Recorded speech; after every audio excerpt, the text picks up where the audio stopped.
Assalamualaikum warahmatullahi wabarakatuh. Bertemu lagi dengan Ustazah Ifah ya. Semoga anak-anak semuanya dalam lindungan Allah Subhanahu wa taala ya. Kali ini kita akan belajar bahasa Indonesia ya. Ya, dengan materi mengidentifikasi jenis teks ya. Tapi sebelumnya marilah kita mulai pembelajaran kita dengan pembacaan basmalah. Bismillahirrahmanirrahim. Ya, tujuan pembelajaran kita adalah agar dapat mengetahui jenis-jenis paragraf yang berdasarkan teks yang disajikan. Ya,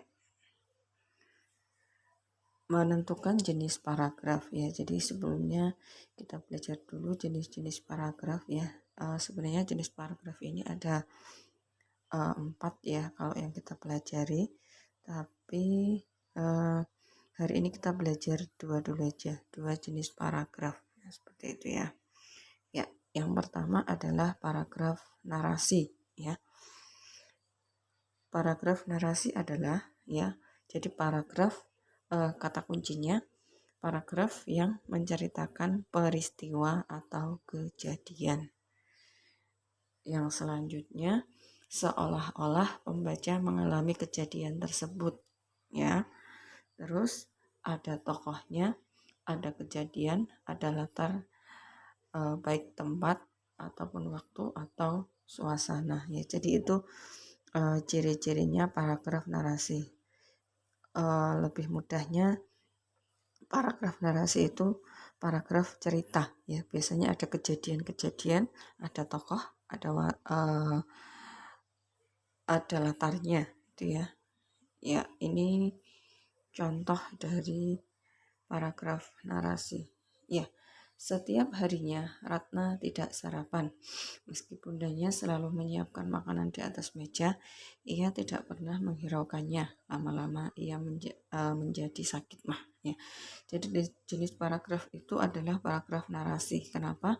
Karena dia menceritakan seorang tokoh Ratna ya yang tidak pernah sarapan ya. Jelas ada nama tokohnya, itu sudah sudah jelas ya, paragraf narasi ya. Nah, ada tokoh dan latarnya juga, ada kejadiannya dia nggak pernah sarapan seperti itu ya. Yang selanjutnya adalah paragraf deskripsi ya. Kalau tadi narasi paragraf cerita, yang ini adalah paragraf deskripsi ya.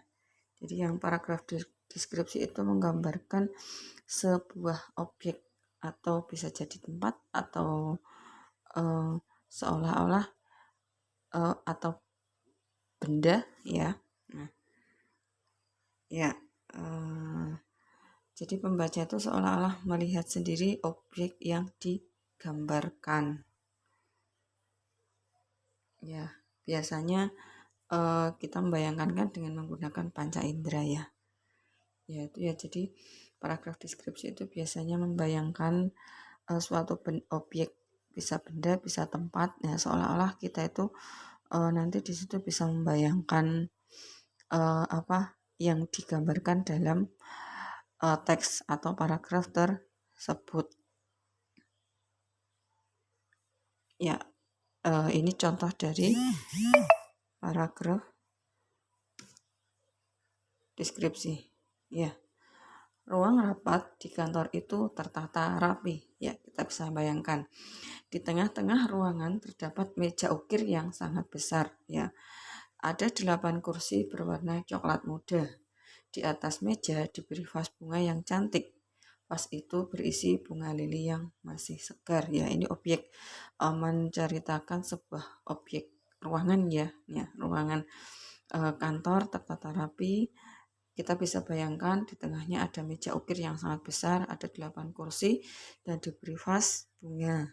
Ya, seperti itu ya. Nah, ini jadi termasuk jenis teks deskripsi ya, karena ia menggambarkan sebuah ruang rapat ya. Jadi bisa membedakan ya antara paragraf narasi dan paragraf deskripsi. Nah, ya, mungkin itu saja untuk materi hari ini.